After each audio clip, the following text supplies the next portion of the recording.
एक भारतीय सैनिक का शौर्य हमेशा ही अद्भुत होता है, अविश्वसनीय होता है। वो पराक्रम जो देश के लिए मर मिटने का जज्बा रखता है, लेकिन अकल्पनीय वो तब हो जाता है जब उनके जाने के बाद भी वो जीवित रहते हैं, जिंदा रहते हैं, केवल यादों में नहीं बल्कि लोगों की विश्वास में एक प्रत्यक्ष रूप में।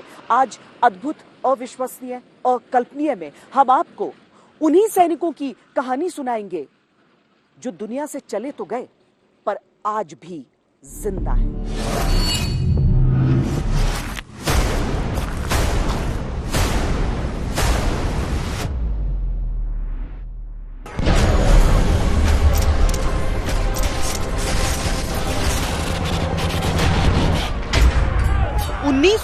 के युद्ध में अकेले दम पर 300 चीनियों को मौत के घाट उतारा। हजारों दुश्मन सैनिकों को अकेले 72 घंटे तक रोके रखा, फिर हंसते हंसते मातृभूमि के लिए प्राण त्याग दिए। पर महावीर चक्र विजेता जसवंत सिंह रावत क्या उस लड़ाई में सचमुच दुनिया से चले गए थे, या लोक विश्वास के अनुसार वो आज भी जिंदा हैं?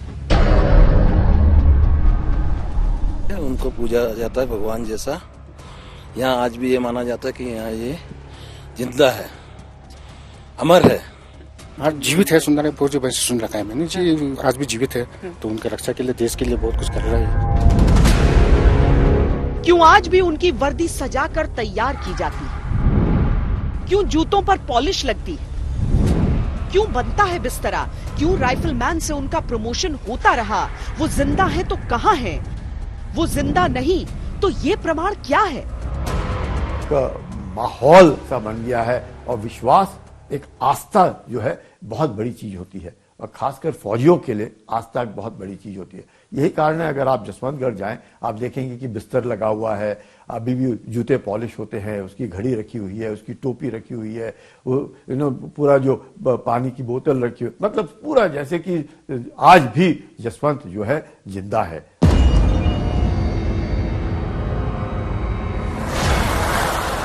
वो पेड़ उसी जगह है जहां वो वीर गति को प्राप्त हुए। वो हथियार वहीं रखे हैं जहां उन्होंने मुकाबला किया था। वो हेलमेट, वो गोलियां, वो बंकर सब है। और लोग कहते हैं यही है जसवंत सिंह रावत भी।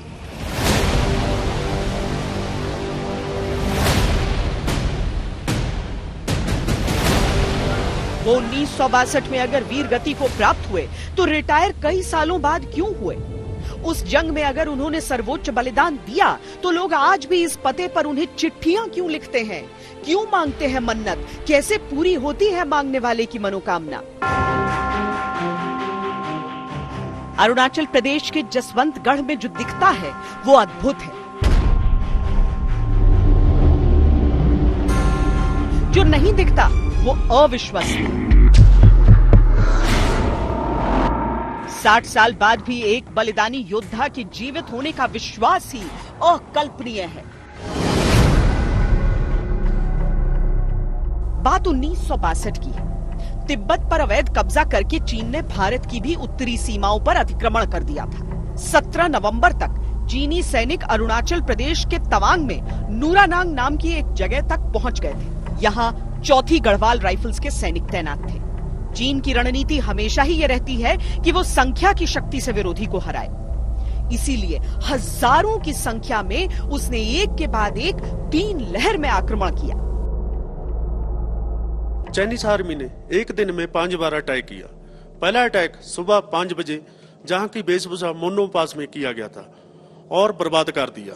दूसरा और तीसरा अटैक 930 10:45 में किया गया, जिसके दौरान चाइनीज आर्मी ने जहां पर भारी मात्रा में आर्टी फायर और मार्टर फायर गिराया, उसको भी बर्बाद कर दिया।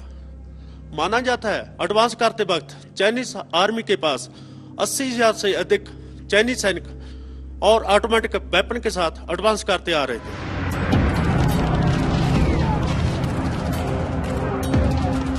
मोर्चे पर भारत के डिफेंसेस अच्छे थे।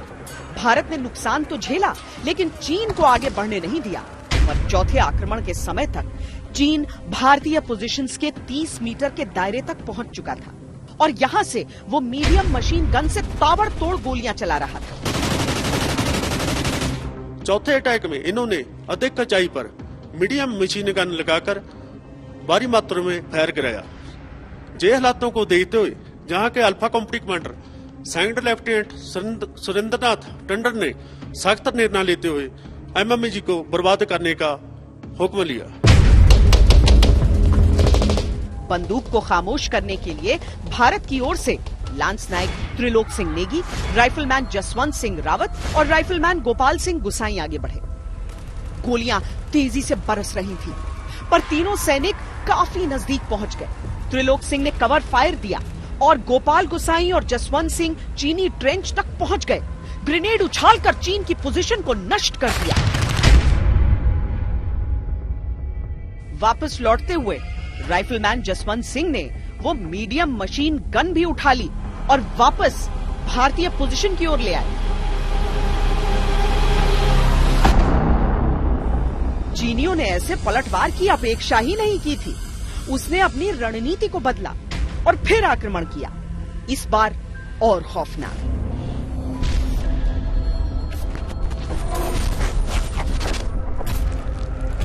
उसने गढ़वाल राइफल्स की उस कंपनी को 3 ओर से घेर लिया।